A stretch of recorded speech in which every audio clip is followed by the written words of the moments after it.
तो आज के इस वीडियो में हम और एडवांस सेंटेंसेस सीखने वाले, जैसे खुद प्रधानमंत्री मुझे मिलने आए थे, इस तरीके से कि मैं जितना पढ़ना पसंद करता हूँ उतना जिम में वर्कआउट करना भी पसंद करता हूँ, जितना उतना खुद ऐसा कर रहे हैं वो। ऐसे सेंटेंसेस बोलने के लिए आपको ये स्ट्रक्चर बड़े मज़ेदार लगेगा और समझ में भी आएगा, टेंशन नहीं लेने का है। डेली इंग्लिश कन्वर्जेशन के लिए इस्तेमाल कर सकते हैं। यूपीएससी की तैयारी कर रहे हैं या कोई एग्ज़ाम की तैयारी कर रहे हैं तो आप इसे बड़े आसानी से इस्तेमाल करोगे। स्टूडेंट्स है या जनरल यूज़ के लिए भी देख रहे हैं तो कोई बात नहीं है। इंटरव्यूज़, थॉटफुल एक्सप्रेशन, जो आप गहरी सोच रखते हो उसे बताने के लिए, कॉन्सेप्ट की क्लैरिटी होगी। यूपीएससी लेवल के भी एग्जांपल्स हैं, सेंटेंसेस हैं यहाँ पे जो हर जगह आप इस्तेमाल कर सकते हो। तो आज हम देखने वाले हैं एज मच एज का। तो ये use to express equality in quantity, intensity और एक्सटेंट, कि कोई चीज़ को आप इक्वल बता रहे कि जितना ये करता हूँ मैं उतना भी वो करता हूँ, इस तरीके से हम हिंदी में बोल लेते हैं। तो एज मच एज लगाना है, नाउन लगाना है, या कोई भी क्लाउज यानी कोई एक छोटा सा सेंटेंस भी लगा सकते हो आप। एज मच एज लगाना है, फिर सब्जेक्ट के एडवर्ब भी लगा सकते हैं, राइट। दोनों में से एक, ये या तो ये या तो ये। देखते हैं आप किस तरीके से कंपेयर आइडियाज़ को करते हैं, एक्शंस को करते हैं, कि कोई एफर्ट कर रहा है, कोई मेहनत कर रहा है उससे, या इमोशन, जज्बात को बताने के लिए। ये तो ऐसी डेफिनेशन होती है, बुकिश डेफिनेशन। हम इसे रियल लाइफ में देख लेते हैं। She reads newspapers as much as she studies book. So यहाँ पे एग्जाम्पल सेंटेंस को देखना पड़ेगा आपको। वो जितना किताबें पढ़ती है उतना ही अखबार पढ़ती है। तो जितना उतना, ऐसे हम हिंदी में बोलते हैं।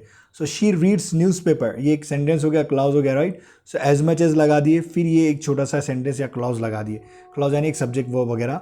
सो वो जितना न्यूज़पेपर पढ़ती है उतना ही बुक भी पढ़ती है। As much as I admire him I disagree with his views. So अब एज मच एज को स्टार्टिंग में भी लगा सकते हो, लेकिन यहाँ पे कॉमा लगाना पड़ेगा आपको, राइट। सो मैं जितना उसकी तारीफ़ करता हूँ उतना ही उससे डिसएग्री भी करता हूँ। मैं उसकी व्यूज़ को मानता नहीं, नज़रिए को नहीं मानता। The government needs reforms as much as the people need jobs. So government को क्या है, सुधारों की ज़रूरत है जितना लोगों को जॉब की ज़रूरत है। As much as he wanted to speak he stayed silent, जितना वो बोलना चाहता था वो उतना ही खामोश रहा। We respect critics as much as we respect supporters. तो हम जो क्रिटिक्स है, जो क्या कहते हैं, क्रिटिसाइज़ करते, तनकीद करते, लोगों को बोलते कि आप ऐसा करो वैसा करो, राइट। बोलते ना बुरा भला या अच्छी बात कोई भी। सो हम जितना रिस्पेक्ट करते हैं क्रिटिक्स की, उतना ही रिस्पेक्ट सपोर्टर्स को भी करते हैं। तो इस तरीके से एज मच एज हो गया हमारा। फिर आता है हमारा नो लेस दैन। जैसे खुद पीएम मुझसे मिलने आए, पीएम ऐसा बोलते हैं ना हम हिंदी में, वैसे। तो एम्फोसाइज़ करना है, सरप्राइजिंग, हाई क्वांटिटी और इंपॉर्टेंस, कोई चीज़ बहुत ज़्यादा आपके लिए इंपॉर्टेंस है उससे जोर देना है तो ये इस्तेमाल करना है। तो नो लेस देन लगाना है तो नंबर बोल सकते हो, कोई भी चीज़ 1 2 3, या फिर नाउन बोल सकते हो किसी का, जैसे मैंने पीएम का नाम ले लिया, किसी के सब्जेक्ट के बारे में बात कर सकते हो। सो किसी की प्रेस्टीज को, शौक, वैल्यू, इनफॉर्मल राइटिंग वगैरह को बताने के लिए कर सकते हैं। ये बुकिश लैंग्वेज है, इस पर नहीं भी ध्यान दे तो चलेगा, एग्जाम्पल से आपको बेहतर समझ में आएगा। सो देखिए, she read no less than 12 books for ethics preparation. तो यहाँ पे एग्जाम्पल सेंटेंस देखना होगा क्योंकि हमें समझना है हिंदी भी इसकी। उसने इथिक्स की तैयारी के लिए 12 किताबें पढ़ डाली। कम नहीं, 12 किताबें पढ़ी, इस तरीके से हम बोलते हैं ना हिंदी में, तो वो वाली चीज़ है।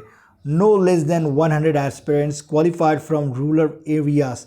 100 से कम नहीं, ग्रामीण इलाकों से इतने उम्मीदवार सफल हुए, ऐसा हम हिंदी में बोलते हैं। This answer deserves no less than full marks. इस आंसर को पूरे मार्क्स मिलने ही चाहिए, इससे कम नहीं, ऐसे हिंदी बोलने का तरीका होता है। He quoted no less than 5 supreme court judgement. So उसने सुप्रीम कोर्ट के 5 निर्णयों को, फैसलों का हवाला दिया, कुछ कम नहीं, उससे भी कम नहीं, ऐसे बोलते हैं हम। No less than the prime minister acknowledge the issue. So खुद प्रधानमंत्री ने इस मुद्दे को माना, किसी और ने नहीं, खुद प्रधानमंत्री ने ही माना। तो ऐसे हम जोर देकर बोलते हैं कि कोई चीज़ इंपॉर्टेंट है हमारे लाइफ में, हिंदी में, तो उसे इस तरीके से बोलना है। अगर आप ये वीडियो SR सलमान पर देख रहे हैं, चैनल पर यूट्यूब के, तो ज्वाइन कर सकते हैं मेंबरशिप, या सुपर टैंक भेज सकते हैं। PDF क्विजेज, प्रैक्टिस शीट्स की वगैरह मेंबरशिप ज्वाइन करना होगा आपको। कुछ समझ में नहीं आया तो कमेंट ज़रूर करना। ये रहे आपके लिए 5 क्वेश्चन, प्रैक्टिस क्वेश्चंस। सो आप देख सकते हैं वो जितना स्मार्ट है क्या उतना ही विनम्र भी है, क्या आपने 5 से कम नहीं उदाहरण लिखे। इंटरव्यू में वो जितना आत्मविश्वासी था, कॉन्फिडेंट था, क्या उतना ही विनम्रता, काइंड भी था। कोई भी जुमला ले सकते हैं, कोई भी सेंटेंस बनाना है, कोई भी वर्ड एक उठाना है और बताना है मुझे। ये रहे आपके उसी के answers. Is he as humble as much he is smart. इस तरीके से आप बोल सकते हैं। तो आपके कितने सही आए कमेंट में मुझे ज़रूर बताना, सच्चाई से, ईमानदारी से।